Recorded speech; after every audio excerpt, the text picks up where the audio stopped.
10ാം വയസ്സിൽ കുടുംബം പോറ്റാനായി ചായ വിറ്റ് തുടങ്ങിയ അച്ചപ്പൻ ചേട്ടൻ 70ാം വയസ്സിലും കർമ്മനിരതനാണ്.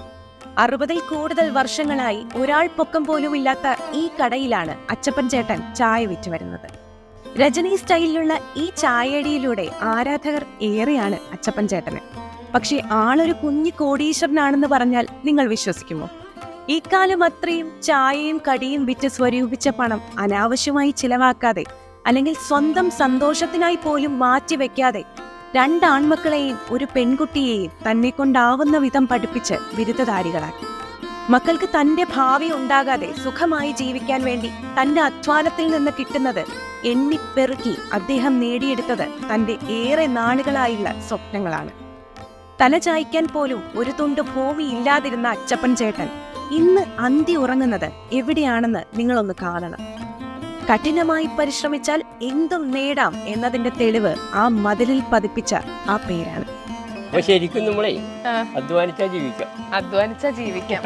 നമുക്ക് 10 രൂപ കിട്ടുമെങ്കിൽ 9 രൂപയെ ചെലവാക്കാൻ പോകുള്ളൂ. 1 രൂപയെങ്കിലും മെച്ചം വരുത്തണം. സാധാരണ ഒരു പണിക്കാരൻ 8 മണിക്കൂറാണ്. അതിൽ 8 മണിക്കൂർ 4 മണിക്കൂറേ പണിയെടുക്കുള്ളൂ. ഞാൻ 16 മണിക്കൂറാണ്. 16 മണിക്കൂറാണ് പണിയെടുക്കുന്നല്ലേ? ചേട്ടാ നമസ്കാരം. നമസ്കാരം. അച്ചപ്പൻ ചേട്ടൻ അല്ലേ? ശരിക്കുള്ള പേര് അഗസ്റ്റിൻ. ഇപ്പൊ ഒരു 70 വർഷമായില്ലേ ഈ ഒരു കട തുടങ്ങിയിട്ട് അല്ലേ? 77 വയസ്സായി. 77 വയസ്സായി. 67 കൊല്ലായിട്ട് ഇവിടെ തന്നെയാണ് അല്ലേ? 10 വയസ്സിൽ തുടങ്ങിയ 10 വയസ്സിൽ തുടങ്ങിയതാണ്. ഞാനിപ്പോ കുറേ വീഡിയോസ് ഇങ്ങനെ വൈറലായതുകൊണ്ടാണ് പെട്ടെന്ന് നമ്മൾ കുമ്പളങ്ങിൽ ചോദിച്ചു കഴിഞ്ഞാൽ ചേട്ടനെ ഇപ്പം എല്ലാവർക്കും അറിയാം. കുറേ മീഡിയാസിലൊക്കെ വന്നിട്ട് ആകെ വൈറലായിട്ട് സന്തോഷം തോന്നുന്നുണ്ടോ? സന്തോഷമുണ്ട്. മക്കളൊക്കെ എന്താ പറയുന്നേ? മക്കളെ അവർക്ക് വലിയ താല്പര്യക്കുറവൊന്നുമില്ല. വളർന്നു പോയത്. ഓക്കെ. ആ മൂത്താള് ബാങ്കുകാരാണെങ്കിലും കാലത്ത് വന്ന് സഹായിച്ചൊക്കെ തരും. സഹായിച്ചു തരും. ഇളയാള് ഒമാന്യവില്ല. അവരൊക്കെ എന്താ ചെയ്യുന്നേ? ഒരാള് ഒമാന്യവില്ല, ഒരാൾ ബാങ്കിൽ. മകൾക്ക് 2 മക്കളുണ്ട്. അവരെല്ലാം ഇവിടെ നിന്നാണ് പഠിച്ചു പോയത്. മകൾക്ക് 2 മക്കളുണ്ട്. അവരൊക്കെ പഠിച്ചു വിടുന്ന ഒരാളിന് ബാങ്കിൽ മാനേജറായിട്ട് കിട്ടിയിരുന്നു. പേരക്കിടാങ്ങ് 7 പേരക്കിടാങ്ങളുണ്ട്. 3 മക്കളുണ്ട്. ഈ 10 വയസ്സിൽ ശരിക്കും പറഞ്ഞ ഒരു പണി ചെയ്ത് തുടങ്ങാന്ന് പറഞ്ഞാൽ വളരെ കുഞ്ഞു പ്രായമാണ് അല്ലേ? ആ ഒരു സമയത്ത് എങ്ങനെയായിരുന്നു ഈ ഒരു? അപ്പന് ചായക്കടയായിരുന്നു. അപ്പൊ എനിക്ക് ഒരു ഇതായിട്ട് തോന്നി. അങ്ങനെ പിന്നെ ചായക്കടയായിട്ട് മാറിയതല്ലേ? വളരെ ചെറിയ പ്രായത്തിൽ തന്നെ തുടങ്ങിയതാണല്ലോ. ഈ ഒരു ചായക്കടയിൽ നിന്നാണ് ആ ഒരു വലിയ വീട് വരെ ഉണ്ടാക്കിയത്. വീടുണ്ടാക്കാൻ കാരണക്കാരൻ ഞാനാണ്. പിള്ളേരൊക്കെ പഠിപ്പിച്ച്. ഞാൻ പഠിച്ചില്ല. ഞാൻ പിള്ളേരെങ്കിലും പഠിക്കണമെന്ന് പിള്ളേരെ പഠിപ്പിച്ച്. 3 പേരും പഠിപ്പിച്ച്. അതിന് ഒരാൾ ബാങ്കിൽ കിട്ടി, ഒരാൾ ഒമാൻ നേവിയിൽ കിട്ടി. മകളെ കെട്ടിച്ച്. അവർക്ക് 2 മക്കൾ ഇവിടെ നിന്നാണ് പഠിക്കണത്.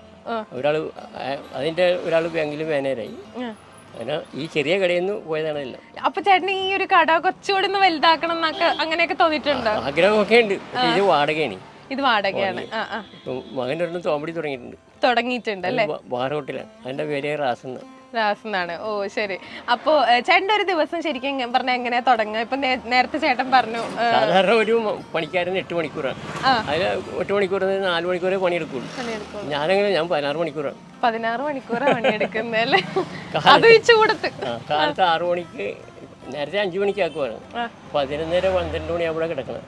വെള്ളയപ്പത്തിന് അരിയൊക്കെ ആട്ടി കൊടുക്കും. പിന്നെ പിള്ളേരെ സഹായിച്ചു കൊടുക്കും. ചായക്കട 6 മണിക്ക് കൂട്ടും.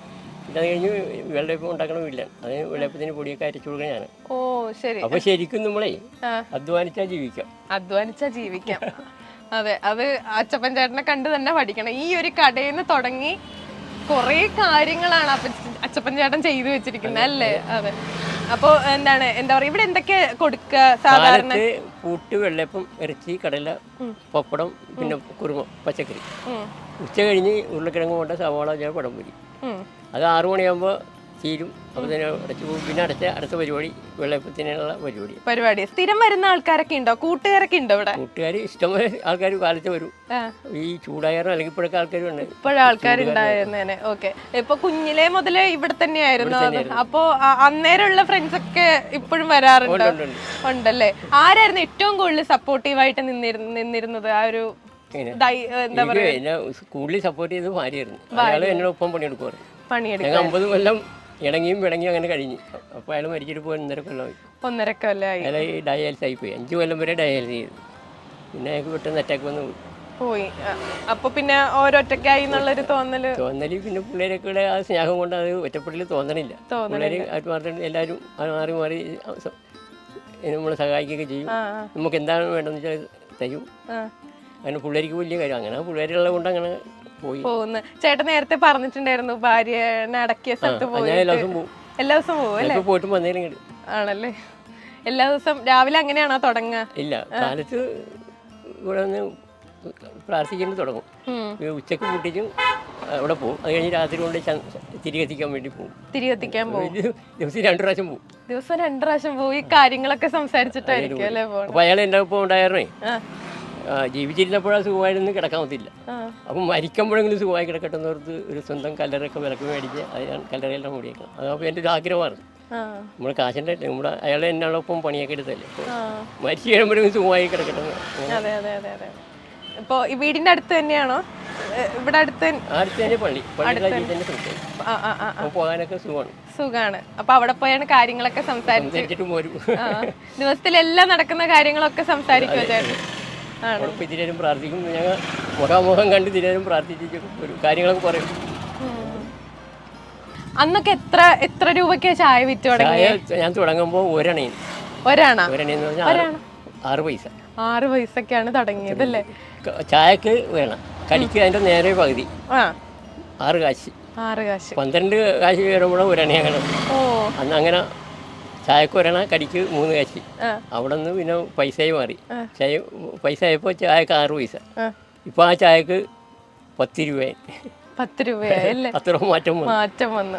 ഇപ്പോ ശരിക്കും പറഞ്ഞു കഴിഞ്ഞാൽ അച്ചപ്പൻ ചേട്ടനെ പോലെ അധ്വാനിക്കുന്ന ആളുകളൊക്കെ വളരെ കുറവാണ് കാണുന്നതൊക്കെ. അത്രയും നാള് മുമ്പ് അധ്വാനിച്ച് ഇപ്പോഴും ആ ഒരു അധ്വാനം ഇപ്പോഴും നിലനിൽക്കാണ്. ഒരു കാര്യം, അധ്വാനിക്കുന്ന പൈസ നമ്മുടെ മക്കൾക്ക് വേണ്ടി ഉപയോഗിക്കുക, അല്ലാണ്ട് ബാറുകാരിക്കുക അല്ല മറ്റുള്ളവർക്ക് വേണ്ടി ഉപയോഗിച്ചാൽ ഒന്നും ഉണ്ടാക്കാൻ നോക്കില്ല. നമുക്ക് 10 രൂപ കിട്ടുമെങ്കിൽ 9 രൂപയെ ചിലവാക്കാൻ പോകുള്ളൂ. 1 രൂപയെങ്കിലും മെച്ചം വരുത്തണം. അങ്ങനെ മെച്ചം വരുത്തിയതാണ് ഇപ്പോൾ എൻ്റെ കാണുന്ന നേട്ടം. അതെ, അതാണ് ആ നേട്ടം എന്ന് പറയുന്നത്. അതായത് ഈ ഒരു ചെറിയൊരു കടയിൽ നിന്ന് അത്രയും നേട്ടം ഉണ്ടാക്കിയിട്ടുണ്ടെങ്കിൽ ആലോചിച്ച് നോക്കണം എന്തോരം അധ്വാനിച്ചിട്ടുണ്ടെന്ന്. അത് ഞാൻ പറയില്ലേ, ഒരു മനുഷ്യന് ഇവിടെ സാധാരണ 8 മണിക്കൂർ എന്ന് പറഞ്ഞാൽ 4 മണിക്കൂറേ പണിയെടുക്കുള്ളൂ, ബാക്കിയൊക്കെ 8 മണിക്കൂർ.